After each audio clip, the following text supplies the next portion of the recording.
laban sa Damasco. Tingnan mo, ang Damasco ay hindi na magiging isang lungsod, kundi magiging isang bunton ng mga guho. Ang mga lungsod ng Aror ay mawawalan ng tao at iiwan sa mga kawan na mahigang payapa, na walang sino mang magpapanggamba sa kanila. Ang huwag na lungsod ay mawawala sa Ephraim, at ang kapangyarihang hari mula sa Damasco, ang nalalabi sa Aram ay magiging tulad ng kalwalatian ng mga Israelita.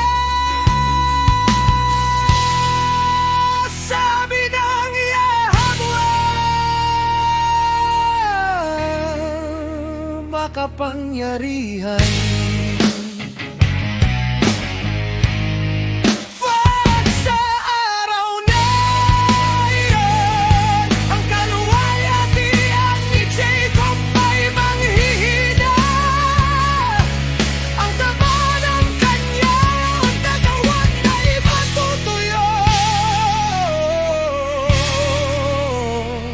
Magiging gaya ng pag-aani ng mga manggagapa sa mga nakatayong butil, na tinitipon ang butil sa kanilang mga bisig, gaya ng pagpupulot ng mga uhay sa lambak ng Rephaim. Ngunit may maiiwan na nga piraso,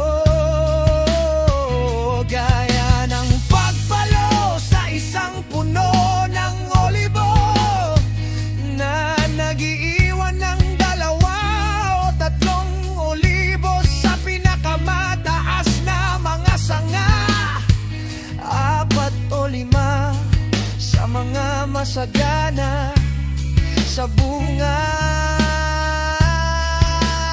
Sabi ng Yahweh, ang alaya ng Israel,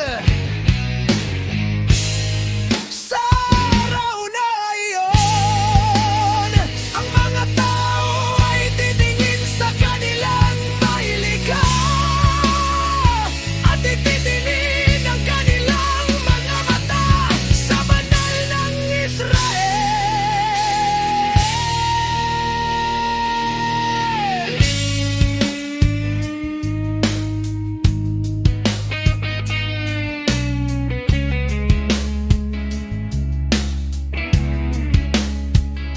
Hindi sila titingin sa mga dambana, ang gawa ng kanilang mga kamay, at wala silang pagpapahalaga sa mga poste ni Asera at sa mga altar ng insenso na gawa ng kanilang mga daliri.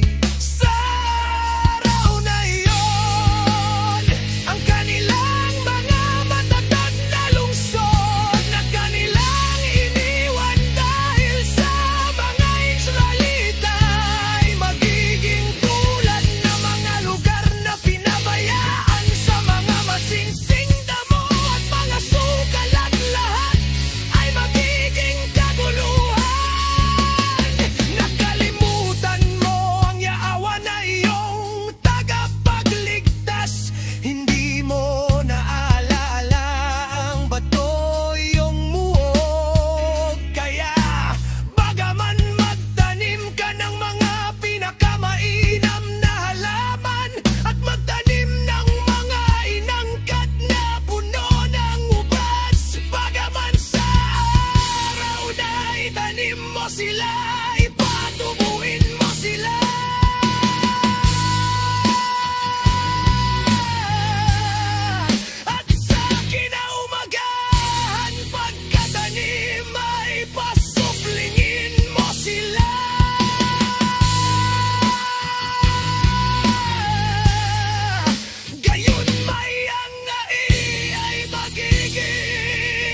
Ang karamdaman at hindi magagamot na hakti sa aba ng maraming bansa na nanggagalaiti,